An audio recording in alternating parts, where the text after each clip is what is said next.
welcome to another episode of the E'Claire Makery video podcast. This week on the podcast, I had the pleasure of interviewing Chantal from the Instagram account Knitatude. Now, you might be wondering, wait, why are you interviewing a knitwear designer? Well, I love both knit and crochet, and that's kind of what this podcast is aimed for, is at crocheters and knitters. And so Chantal is the perfect mix of what I wanted to bring for the podcast to teach you guys more about garment design. Chantal is I consider her an expert in knitwear design. She has amazing simple patterns that she has created that have skyrocketed her Instagram account and her business with her simplicity of her designs, but also she has a really chic style that makes women just feel super comfortable in what they make and what she has designed. So today she is on the podcast to share all of her tips for doing garment design, from gauge swatches to how to do the math for garment design and where to get your inspiration and kind of start on doing that. And that applies to both knitwear design and crochet design. They both cross over really well, and I'm really excited to get to share all of her knowledge in this week's episode. So let's go ahead and give her a call and we'll get talking. Well, welcome to the E'Claire Makery Podcast. I am so excited that you are on here. So go ahead and introduce yourself, tell us what your Instagram is, what your business is, and just kind of give a little bio of who you are. Yeah, of course. So hi, my name is Chantal. I run Knitatude. Knitatude is almost 5 years old, and I started just selling physical knits, and then all of a sudden I got into the design world, and that's just kind of my jam right now. This is the first year that I'm doing just designs, but yeah, Knitatude, Knitatude. It's like knitting with attitude, except no two T's, just one. Yeah, when I first saw your Instagram account and I saw that your handle was Knitatude, I was like, that is amazing, because I love puns, and so that was just like, I know it's not really a pun, but it just spoke to me. And funny enough, like, I didn't even make it. It's I used to work for a TV I used to work in advertising. Well, I still work in advertising. But it was actually one of my creative guys downstairs who literally writes commercials. And I was like, I can't be like a chick with two sticks because there's too many people that have that. What do you think I should do? And he ended up coming up with it. And I was like, oh, damn. Like it. So good. I think it's so clever. My husband came up with my name. Because I love puns, he's like, why not put your name together with pastry, and then we'll have the makery instead of bakery. And I was like, sold. You're a genius. Done. So how did you get started knitting? So I feel like there's always like this stereotypical of, oh, my grandmother taught me, and then from there, or I like was in a dark past, and then I ended up finding knitting. My knitting really started off really selfishly. I wanted a circle scarf for Christmas because Pinterest was all the rage. Like, if you didn't see, like, you saw the like blonde girls with the super long hair with like Ugg boots, the massive sweaters, and like the circle scarf. And I was like, oh my God, I really want one of those. And I asked for Christmas for one, and I didn't get one. I like asked my husband, my mom, my mother-in-law, like everything. Didn't end up getting one. And I finally was like, okay, well, I don't want to spend the $20 at H&M because I'm cheap. I was like, I'll just go to Walmart. I'll like myself for cheaper, right? Yeah, exactly. So I went to Walmart. I ended up buying some like really cheap acrylic yarn, found my grandmother's knitting needles. I had no idea what I was doing, and I just checked Pinterest, and I was like, how do you do a circle scarf? And my first one was atrocious. Like, it's a Lenny Kravitz scarf. It's huge. I also didn't know how to purl. I was supposed to do a rib stitch, and I was like, I don't know how to do that. So you're like, thing. Yeah, I didn't learn how to purl until 365 days into my knitting journey. I started selling scarves before I learned how to purl. No way. How did you even accomplish that? honestly, I was just like, garter stitch, that sounds cool. And then all of a sudden I just kept doing it. And then I had a bunch of girlfriends be like, that's really cute. And I was like, I can give it to you if you give me money. And Exactly. that's kind of like how Knitatude kind of came to fruition. I was like, oh, this is kind of enjoyable.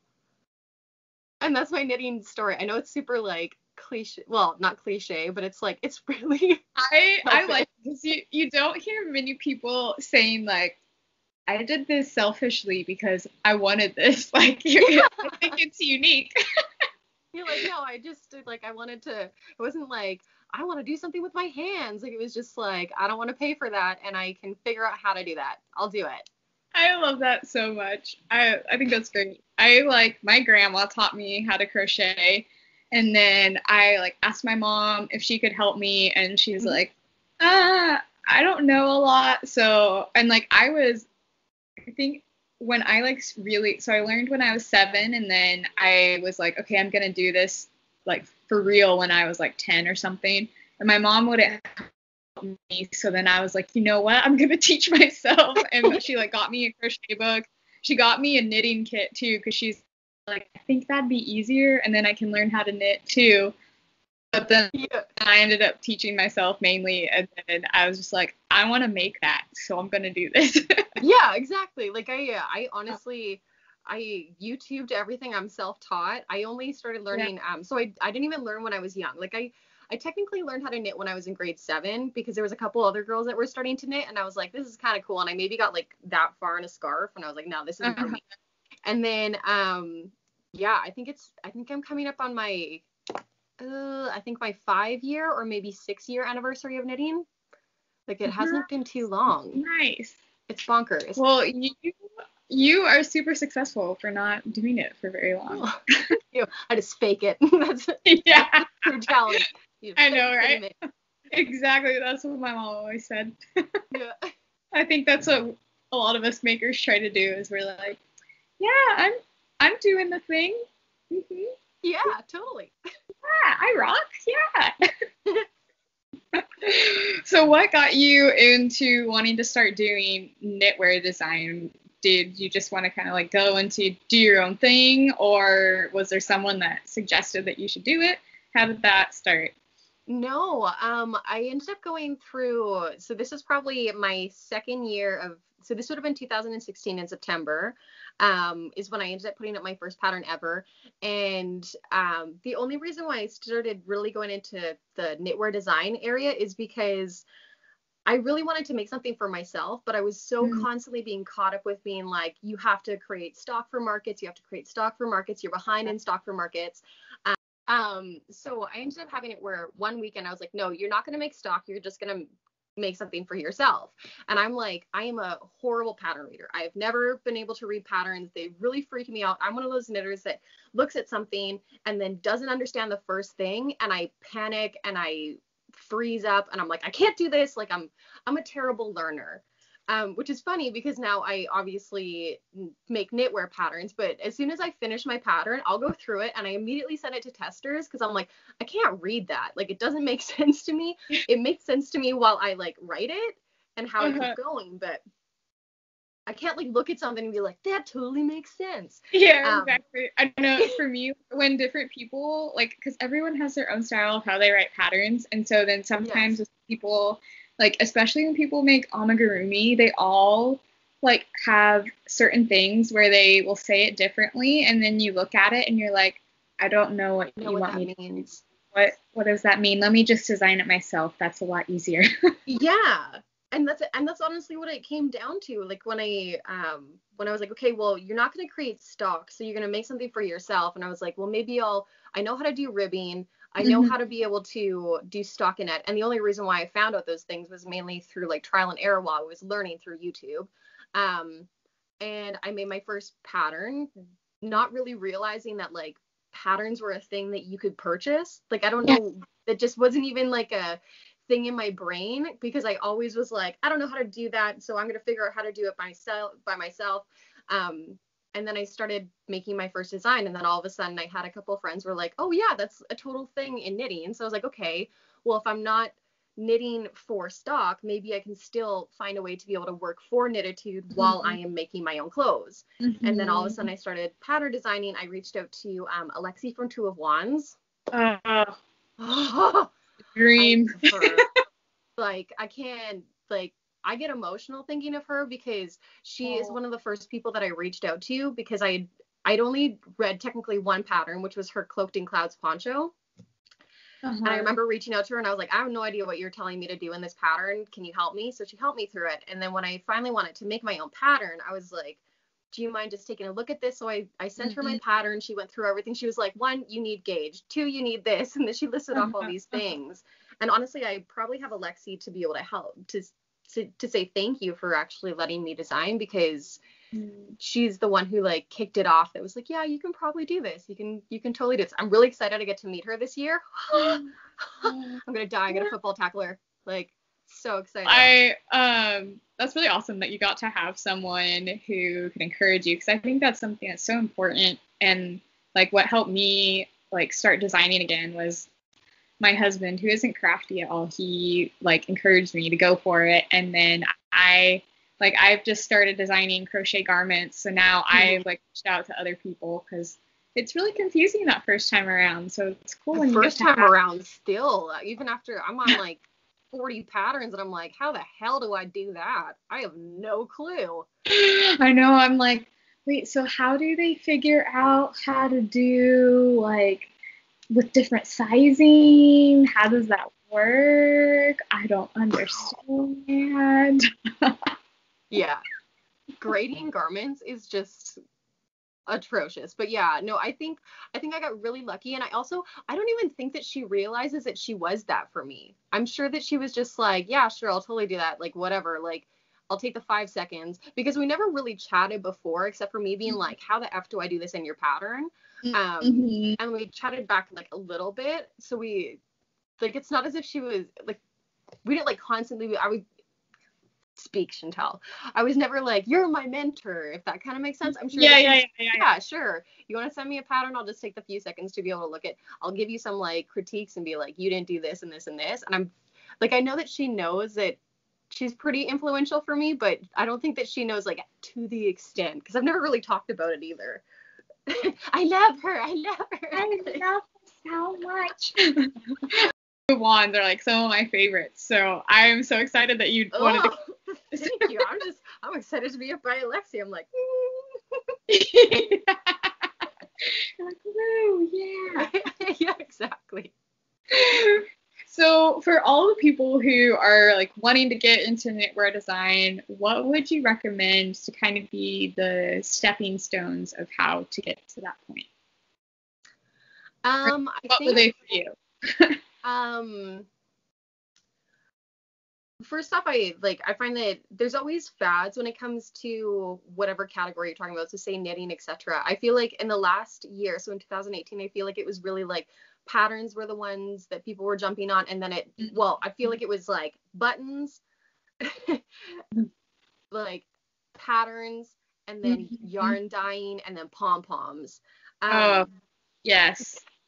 And I feel like it always comes in waves. My biggest advice is that if you want to become a pattern designer, 1, make sure that you're doing it for yourself, and like that you want to be able to create things. It is not easy. Like, the amount of work that goes into a pattern is actually really bonkers. And the more intricate that you get, the more crazy hard it is. There's a lot of math that's involved. So definitely my first step would be make sure that you want to do this for yourself, because it doesn't exactly make like a crap ton of money.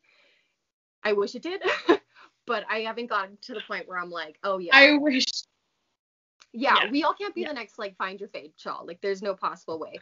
But I definitely would say find your style, and then from there figure out what you want to make with that style, and then just go for it. First things first, please, for the love of God, gauge to be able to figure out your math. That's your first like bet. I would say definitely make sure that if you're going to be doing garments, make sure what kind of style you want, and then measure yourself. Make sure that you have an idea of what kind of person is actually going to make that pattern, and then from there kind of go for it. I feel like there's not really any specific steps. You can I think there's designers that will come up with a concept and then they'll do all of the math and the work ahead of it. I'm a person who likes to design where I look at something, I'm like, oh, I really like that. I can create that, figure out how it's constructed, and then from there, I just go for it. I constantly have my design switch halfway through, where I'm like, oh, that's not happening. This is how we're gonna fix that. Like, I just have to like go and kind of fudge as I go. But yeah, definitely make sure that you want to design for yourself, make clothes for yourself, make things for yourself, make sure that it's in your style. And then from there, gauge swatch, make sure that you're ready to do some math and start writing, and make sure that you write down every single step. I think that's another huge thing, especially as pattern designers, is that a lot of people will write down like half-ass notes and then all of a sudden look back at their notes and go, I have absolutely no idea what I was talking about. Make sure that you have like a detailed note of what you're actually looking for.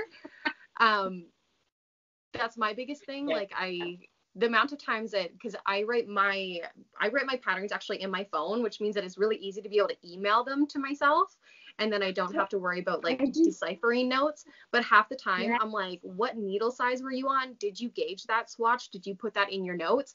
Definitely write every single thing down. Even if you're like, I don't even know if this is important, do it. It will be. Trust me. It will be. Yeah, it will be. Yeah, I totally am the same way. I like have an idea in my head. Sometimes I'll sketch it out, but a lot of times, like, especially now that I've started designing garments, I like notice I like look at everyone's clothes and see the pieces that they're made in, and then I'm like, okay, how could I start doing that? And then I figure out, okay, I know the general measurements, like I'll do gauge swatch, and then I'll just like go for it, and then maybe try to like do something different. But I'm working on a design right now that's a velvet wrap, and when I saw your design for how you did that like amazing crossback thing, I was like, maybe I should change my design because I don't know if it's working. Okay. Yeah, honestly, with the crossback sweater, I ended up seeing someone on my trip to Europe and randomly with like an actual machine made sweater, and I looked at her back and I was like, oh my god, that is so pretty. And I literally whipped out my phone, took a photo of this random girl who has no idea who the hell I am, and I was like, I am going to make that. And I ended up I ripped out that sweater, no lie, 3 times. I knit a full sweater and then ripped it out, and then made it again and ripped it out, and then made it again and then ripped it out. And that's like I admire your dedication. September. So honestly, and I feel like when it comes to like copying and inspired and stuff, I feel like there's only certain, like, there's definitely styles that come in, and I feel like everyone is going to jump on those styles, and there's only a certain amount of stitches. So I feel as long as you're not like, I am specifically going to copy that stitch for stitch for stitch, I feel like it's completely fair game. Yeah. I know, I probably will do a crocheted sweater like yours because it was so beautiful. I'm like, oh my goodness, it's awesome. It's just gorgeous. I loved your post. I think it was that yesterday where you're like, I don't work out, but this sweater makes me want to, and I was I feel that. How ripped would my back be if I when I was getting married, I was doing the Blogalotti's like bridal boot camp, and she was getting married last year too, and she was like, yeah, you know, we got to make our backs look amazing for that dress. And I was like, yeah, let's do this. Let's make my back look amazing. I've never cared before, but I sure do now. Yeah. And after you're like, I'm going to eat all the cheese. It doesn't matter. I'm married. Yeah. I can't do anything. Exactly. You're like, it doesn't matter now. Yeah, it's fine. No one will even know. No one will even know. Yeah. I totally understand that. Yeah. Okay, wait. I had a question and then I just totally forgot it. But let's see. What would be some tips that you have for knitwear design? Like, do you have any resources that you have really come in handy, or certain things that you would say, like, start with this and then work your way up to this? So I would definitely say grab as many stitch dictionaries as you can. It's amazing what will end up happening while you're flipping through something. You'll see a stitch and you'll automatically get an idea. I also say find out what you draw your inspiration from. I really get mine from fashion. So I really like going into malls. I like going onto Pinterest. I like kind of getting an idea of what I do and what I essentially want to put in my closet. And then I choose from there. Stitch dictionaries. I just got a brand new book from for top-down sweaters, which I'm so excited about. I think it's called Top-Down Sweaters. I think that's literally what it is. And I think it's by Anne Bundy. I think I'll find it. And I just bought it. It's amazing. It's unreal. But I definitely would say when you're making your first garment, don't like overcomplicate it, because you really don't need to. You don't have to reinvent the wheel. If you love stockinette stitch, like I do, make things with stockinette stitch. Don't feel like you have to make something that is like brand new and break the mold and do something overcomplicated, because you don't. And chances are people don't really want to make super crazy complicated things, especially if they don't know you as a designer before. Like if you haven't really created a name for yourself. I always like the KISS method, keep it simple, stupid. But I would say start something small, like maybe a scarf or an accessory or whatever. And then if you wanted to get into garments, read up on the Craft Yarn Council, because that website is a gold mine. It totally is. I mean, like all their charts for like, okay, these are all the sizes that you want to do. And Joy of Motion, she has a calculator on her website for, okay, if you want to have a fitted sweater and you want to have this many stitches, like if this is your gauge swatch and like you've done this many stitches in your thing, like totally look it up. It's so amazing.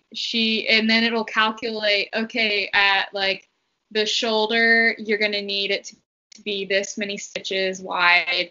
Around the armhole, it'll need to be this many stitches minimum or this many stitches maximum. So you can choose like, okay, I want to have like a loose fitting sweater, or I want a more fitted one. It is amazing.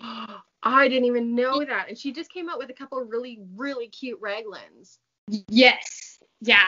I used her calculator to help me with one of my raglan designs, and I need to go back and use it because I'm writing up a pattern right now. But yeah, love it. I discovered that on Pinterest, and I was like, thank you. This is amazing. I'm so excited to hear that, because I've honestly been trying to figure out, especially when it comes to raglans and yoke sweaters, to be able to try and figure out the math and see if I can create an Excel spreadsheet. But if there's a person who's already created that, I am 100% down to pay for anything like that. But oh yeah. Yeah. And I found, because when I was designing my first sweater, I had made like a couple raglans from Sorella, and I like loved her patterns, but I wanted to kind of like change one of the necklines I wanted to do on something. So then I wanted to figure out the math. So I went on Pinterest. I found like someone made a knitting chart of a raglan sweater of, okay, you need to have it this stitches across for these different sizes. And so then I just converted that to crocheting and like did my amount I wanted. But I like figured out how to do it based off of a chart. Yeah, and another girl that does really good raglans is Colleen from Evolved Crochet, because so she actually works with me in the exact same building, and she's been really talking about raglans and trying, especially for crochet, about how to not be able to create that seam or that slant, and she's found a way to be able to hide it, which I know everything. I know. So she's been talking to me about these, like trying to figure out for crochet wise. So she I know this sounds a little cliche, but reach out to the people that like the best resources are technically the other designers around you. Be okay that they may not automatically respond to what you want. They may not be able to give you those answers. They may be a little protective of them, but chances are you're going to find that one person who becomes your person that you constantly talk to. I have one of my girlfriends that she's Nicole from Woolfield Studio, and she honestly is one of the better knitters that I know. And she is a person that I constantly am bouncing things off of. One of the girls that comes to my knit night all the time, I don't know, she never went to school for fashion or anything like that, but she's the first person that I talk to when I talk about garments, because she's the one that goes, okay, if you're going to be creating a dress, instead of just taking in stitches from the sides, like right underneath your armpits, make sure that you're taking in from a place that cinches it all at the exact same time. So underneath one boob, underneath the other boob, in the back, and that will create a more cinched. Like, she's just one of those people that you can constantly reach out to and have an idea. So definitely use the resources that are around you. Instagram is huge. All you have to do is send people a DM. Don't be like, my biggest pet peeve, especially when it comes to with people asking certain questions, is that just make sure that you've done your research. Like, if you're a brand new want to be designer, make sure that you've tried to do things before you reach out to another designer and essentially ask them for the things that they've already learned. Because there's nothing more frustrating than like I figure out designing as I go, and I've now got two years underneath my belt where I'm like, oh, that totally makes sense. I can now figure out how to be able to do that. And I've made a ton of mistakes. So just as you go to reach out to that person, just make sure that you like have your homework being like, hey, I'm trying to figure out how to do a raglan. These are the places that I've checked X, Y, and Z. Can you help me? Do you have any kind of insight? Do you have anything that you might be able to lead me to? Because for me as a designer, I'm like, thank you. I know that you've done your research, you've tried your best, but now you're finally going to the point where you might ask someone else instead of just asking me to be able to tell you that right away without you doing anything. Yeah, exactly. Because it's like you don't want to take advantage of their skills and their abilities. You want to make sure like that you respect their time, because by asking them for their help, you're not paying them, you're just asking them a question. And so you need to show like, okay, I've done everything that I know how. Do you have any advice? And exactly. And I think like there's so many more resources out there now for people, like, and I totally found with Instagram, like you're saying, there's a wealth of knowledge for people there, and most people are willing to help if they have time. Yeah, we have a tight knit community. I know that's like very punny, but we do. We really do. I've honestly, like, there's not many people in this community that I'm like, I don't like who you are. Like, I like probably 98% of the people that I've reached out to. And that like 4% where you're like, I don't know how I feel about you, but not my jam. Which is totally fine. Like, yeah, there's a space for everybody, but sometimes you just don't click with someone. It happens. Yeah, which is totally fine, because they're gonna click with someone else. Exactly. Yeah. So one of the things that I have found has been the hardest thing is knowing to do sizing. Do you have any tips with that? Like, how do you do your math for that? Because that's something that I have been wondering. So math has never been my strong suit. Like, I didn't even graduate with grade 12 math. Like, I am horrible at it. I took algebra in college, but thankfully my husband's a math teacher, so he can help me with stuff. Thank God, you're so lucky.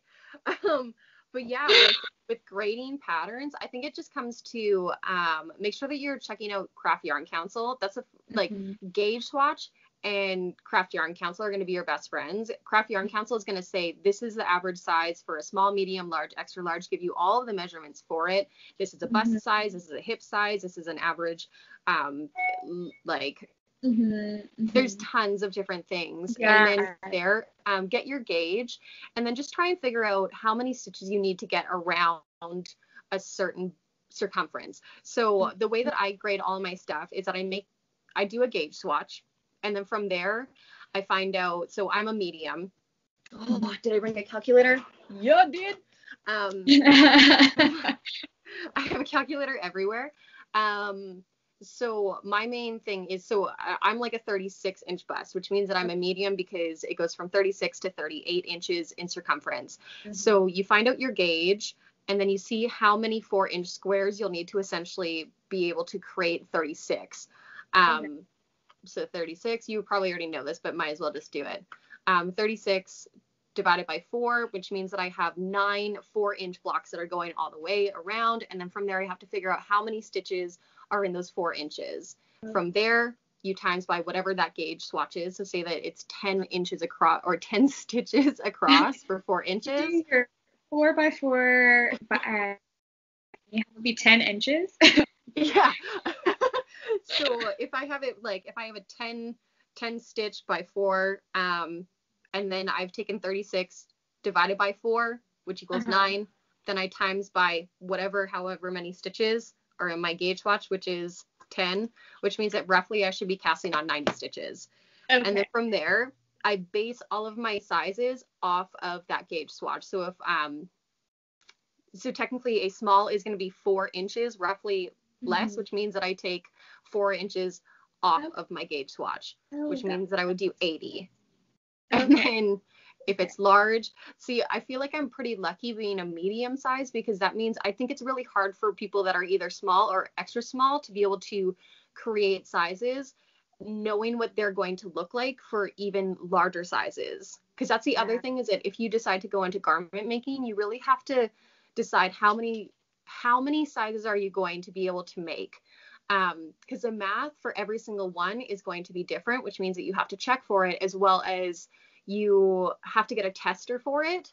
And there's not a lot of testers that like to do very large sizes, because they take that much longer to be able to make, which means that it elongates your testing window to be able to get that pattern out. As well as I find that you really have to be more cognizant when you're making garments for those larger sizes or smaller sizes, whatever way it is, to be able to make sure that it's going to look good on their body, because certain body shapes are not going to want to wear certain shapes. Like I made like really, really skin tight, super tight dresses, but the majority of maybe a plus size is not going to want to wear that because they feel insecure about certain things. Maybe there is an extra small person that doesn't want to wear 6 to 10 inches of positive ease because it makes them feel like a bag, or doesn't show off their curves because maybe they don't have curves in the first place and they feel insecure about that. So it's kind of like trying to figure out, one, what do people want to wear? What is your style? Tailoring it to them. And then from there, for the math, for grading, it's just a bunch of math, and then you have to slog through it. I'm a person who, because I'm not very good at math, I like to write everything down. And then from there, I go through my whole entire pattern, and I literally do small, go all the way down. So I base off of my medium, and then I do my small. And I'm like, okay, if I cast on for a medium, what am I casting on for a small? Is there any shaping in it? How much should it roughly get for a bust? When it goes down to shaping, how many stitches? When it goes back out for your hips, how many stitches? For your arms, how many stitches? If I'm doing shaping in the arms, how many stitches as it keeps on gradually going down? And then I do that for all of my large, all of my extra large, all of my double XL. And then I really, really trust my pattern testers. I think that's another thing, if you want to get into pattern designing, is that really trust your testers, because they're going to be the people that are going to take a look at your pattern and go, okay, this is what I like about it. This is what I don't. By the way, here are your errors. They will be the first people, if you have good testers, they will be the first people that will say your math is incorrect. And honestly, like, grading just sucks all over, no matter what you do. Like, I've never really heard anyone that's like, I love grading. I know. I like started, so my husband being a math teacher, when he was in college, he was an engineer. And so he loved doing math for fun. And so when I was taking a math class, he helped me do all the homework stuff. And so I found out, like, okay, I kind of enjoy doing this math. And so I'm really interested to see, I'm going to just be starting to do all the grading for my first design, my first sweater design. And so I'm like, okay, I've heard a lot of hard things about this, so we'll see how this goes.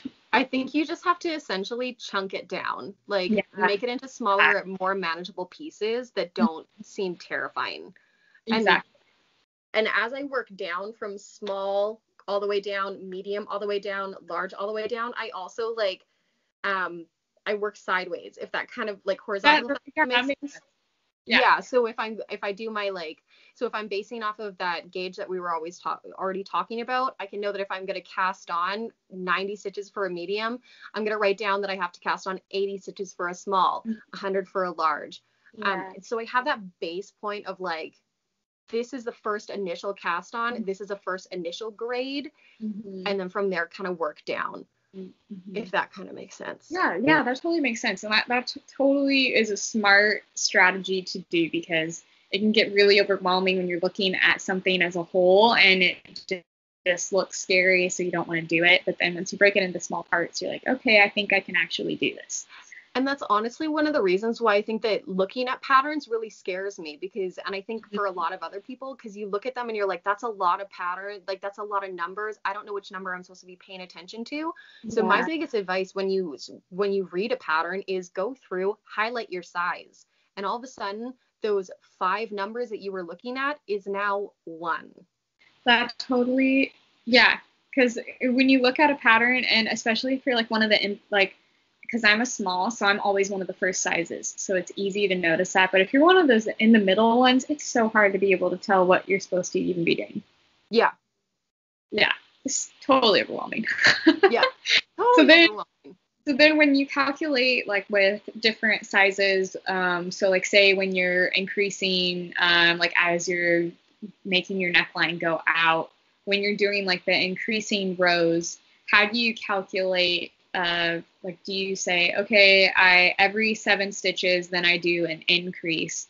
Then when you do the next size, do you just add one more of those increases in, or is there like a certain way that you do that, if that makes sense?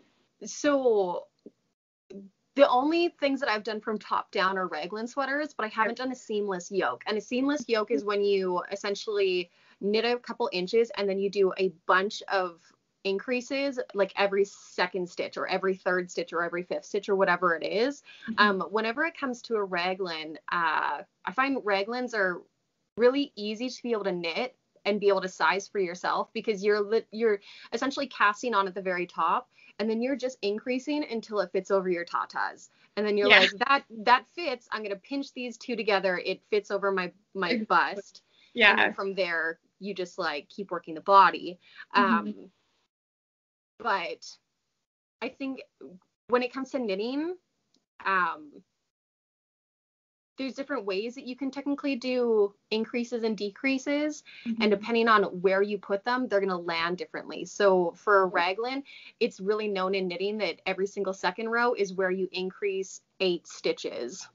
1, then you've got the seam, then you do on the other side, and it goes across. But when it comes to like other patterns, whenever I'm doing shaping, usually it's based off of my actual measurements on my body. I'm trying to figure out where should my natural waistline hit, where am I trying to pull in, and where am I trying to pull out. So it really depends. There's easy ways of being able to do shaping where it's just on the side of the sweater.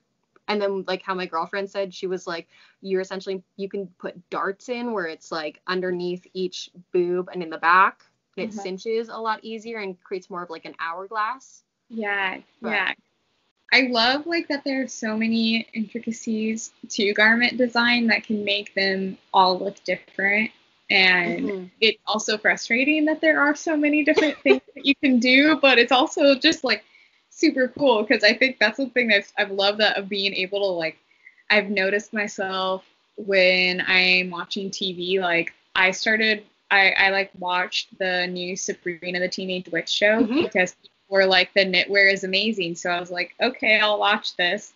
And like the sweaters on there are incredible. And I was also watching another TV show. I don't know if you ever heard of the podcast Dirty John. And no, I haven't actually. I don't know what it is, but I literally read on someone's Instagram, they were asking for shows to be able to watch, and someone brought it up. Oh, it's okay. It's amazing, but they have amazing retro clothes and like amazing fashion in that show, because it's about a woman who's like one of the top interior designers in California. And then how this man that she met was just he like totally misled her, and like I don't want to give too much away because the show is amazing. It's been nominated for a few Emmys because but the knitwear is so awesome. good. But the knitwear, and like I like as the show was going on, I like grabbed my phone and I like got a blurry photo of one of the knit pieces because I was like, I gotta create that. I can do that. Yeah, exactly. Yeah. And I love just how people's unique voice just comes out in their designs. Totally. And they might, like, there might be two pieces that look really similar, but you can tell someone's voice is in that piece just because they made it versus someone else. Totally. Like, I can always tell when it's one of your designs. Oh, okay. What are the trademarks of my designs? I'm so curious because I also don't really know. I feel like your designs are really simple and elegant. Like, you use the stockinette stitch a lot. So, but you do like all these crazy things with it. Like, all of your dresses are amazing. I love doing like hand making dresses like that. And so I think you really, like, I feel you really try to help people feel comfortable in their bodies and like help them feel like they could do something like that, or that they could make something like that and wear it and rock it. And so I think like your designs have a lot of confidence and just a lot of simplicity so that people feel like they can make it, but they're so beautiful. I love them. Oh, it's working. It's totally working. Yes, you're branding. Good job, Chantal. Because that's honestly like what I really want to do. I really want to create like really simplistic, classic designs where you aren't terrified to be able to knit them. And I feel like your designs could be made any year. Like, I feel like they're pretty timeless, so that they're not gonna just fade away or anything. Thank you. Yeah. I noticed with myself, when I first started getting back into doing designing, I was like, okay, I'm going to be more complicated because I want to look different than these other people. But then as I've just been more involved in Instagram and as I get a bigger following, I'm just noticing people want more of the simple designs. They want to feel like they can make it themselves. And so the overcomplicating things doesn't always work. Like, there's a market for that, but it's also like, my goal is I want to help people feel comfortable, kind of like what you try to do. And so I want to cater to what they feel like they can make. Yeah, no, I totally agree, because I find like there's two different people on Instagram /knitting. I find that when it comes to knitting, there are the people that are like the Boylan Knitworks or the Tagna sweaters that are really complicated, have a lot of lace work, maybe include a lot of brioche. You're talking about the Stephen Wests of the world. And then you're also talking about a different generation, which is, well, not generation, because that doesn't make sense. You're talking about a different knitter that is more looking for simple, basic, chunky designs that they're beginning. Like, I am not a great knitter. Like, I am not the most fantastic knitter out there. I have girlfriends that have made other people's patterns, that they know way more things than I will ever know.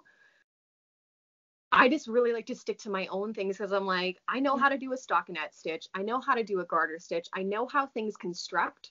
And I like just making, as you said, like more simple things, because also my audience is more of a beginner. Not to say that they're not advanced knitters either, but my patterns are always going to be the things that they are going to be able to mindlessly knit. I always want to imagine that if, say that one of the knitters who's making one of my designs, it has a brand new baby, which is literally one of my girlfriends.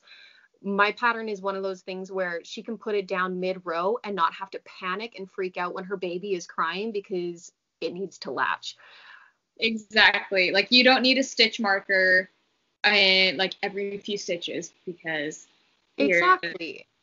And it's one of those things that, and I think there's also the designers that I even find, especially like people like Tony, as well as Two of Wands, like Tony from TL Yarn Crafts. That you have, each person kind of puts and think the same with Sorella as well, where it's like, here's something that you have to focus on, and now you get to relax and do stockinette or just a basic stitch for a while. Here's a time that you need to focus, and then you can relax. Here's a time to focus, and then you can relax. So it's not as if you're constantly going, oh my God, oh my God, oh my God, oh my God, oh my God, I don't know what I'm doing.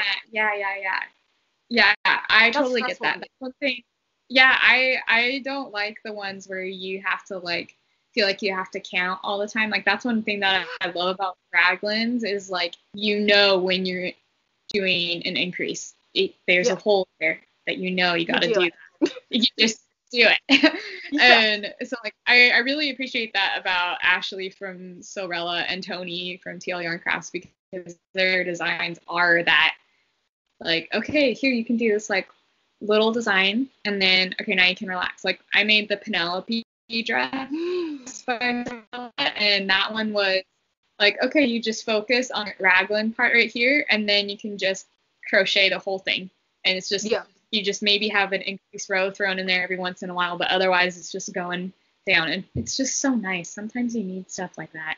Yeah, knitting is supposed to be relaxing, and crocheting is supposed to be relaxing. You shouldn't have to be terrified and highlighting every single stitch that's on the pattern, being like, yes, I did a slip one, yes, I did a knit 3. Like that's stressful to me. Yeah, I did the knit 2 together, then drop one, then pick up one, and you're like, I don't know how to do that. And then all of a sudden you're like, I have the wrong amount of stitches. Yeah. And then I hate when you have a complicated pattern and then you realize that you're off by like a few stitches, and you're like, it took me an hour to do that one row. Now I'm gonna have to go take it all out and then try to figure it out again. Otherwise, this is not gonna work. Yep. And I think it's good for designers for us to give ourselves that luxury of having something simple. Because if we're always trying to compete and have that complicated, it's very exhausting as a designer to always try and challenge yourself more and more like that. It's hard. It's hard. And I definitely, that was something that I was going to say. If you want to get into designing, start making other people's patterns, because so true. It's amazing what you learn through them. It's amazing what you learn, what you don't like through them, as well as you get an idea of what kind of template you want for your own patterns. Exactly. What you like, what you don't like. I know that there's templates out there, but I've never been a big template fan, because I find that when you're writing a pattern, I feel like that template of you putting, this is where my gauge is, this is where my the needed materials, whatever it is, like that's such a good area to be able to put your branding of your company on. Exactly. And I find that I don't know, I feel like templates kind of lose it. I know that there's some beautiful templates out there. But... No, I feel like it's important to know, like, okay, these are all of the things that you need to have in your pattern. Like, you need to have your gauge, you need to have your supplies list, include notes so people know what to expect from your pattern, and of course, like, do your stitches. But otherwise, glossary, I really like when designers do their own unique thing with it, because it really showcases their brand. Like, if they do it, you can tell whose is whose pattern just based off of how they format everything. Oh yeah, totally. Yeah, and like I gained the confidence to like start doing crochet garment designing because I started making other people's crochet garments, and I was like, you know what, I can do this. I think I can figure out how to do this. So that's a very good tip. But I think it's good to be able to give yourself that ability. Like, you can make patterns. It's okay. You don't have to design something. Like, you can take a break and learn. Okay. Yeah, that's honestly where I'm at right now. Last year I did 20 designs, which blows my mind. I have no idea how the hell I managed that. But I'm now at the point where I'm like, okay, well, if you want to be able to learn how to do something else, you need to grow, you need to do other people's patterns to be able to try new things, understand why are you making it, why are you constructing it like that? Oh, that completely makes sense. And I'm not saying to like try something and then replicate it. Yeah. Is that another thing that you do have to watch where the lines cross? But it's always good to be able to learn things, and you can incorporate those skills into your own patterns. Mm-hmm. I never, again, don't like replicate it. Yes. Yeah. Because you can tell when someone's like if you've made a certain pattern, you can tell when someone's replicating it. And like if you are worried about something being replicated, like ask the designer that you think your pattern is too much like. Because sometimes they're gonna just say like, yeah, sure, go for it. Like it's enough of a difference that it's okay. Yeah. Yeah. Totally fine. Yeah. It works. It works. This works. Yeah. Cool. I like totally loved having you on the show. Like, oh, thank you. You have so much good advice. I have learned so much. I'm like ready now to go do all my garment sizing for my pattern.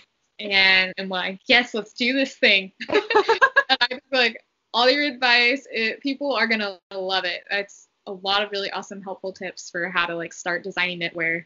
And now I'm like, okay, I really need to pick up my knitting needles again because I do miss doing it. And let's do it.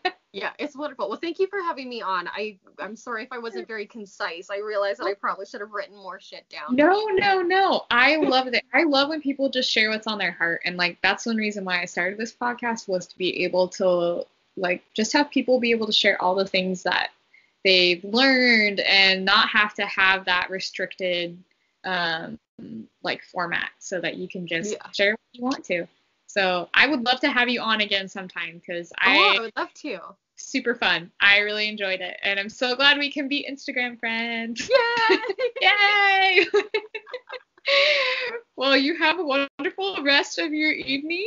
And I am so excited about this. Well, I hope you guys enjoyed all of Chantal's knowledge that she had to share all about garment designing. I learned so much from her, and I was busy taking down notes as we were doing that, just because I loved what she had to say, and I am really excited to get to apply all of her knowledge of garment designing to future designs that I get to do. And I hope that it helped encourage you guys that, hey, it is possible to start from not knowing at all how to do that to going and making your own patterns that you've had in your head and want to get out, but you just don't know where to start. And these are great foundational building blocks to begin your garment design journey, whether that's in knitting or crocheting. I'm so excited to get to see everything that you guys make from Chantal's different tips and tricks that she offered, and be sure to head to my blog to read all of the tips that she gave in this episode. I've made a compilation of everything that she talked about so that you guys can save it for later, and you don't even have to take notes because I've got it all down for you.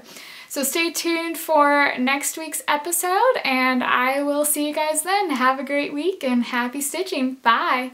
Thank you so much for watching this video. Be sure to like it below if you enjoyed watching it, and hit the subscribe button if you never want to miss out a video from me, and also check out my other videos and tutorials on my channel. See you next time!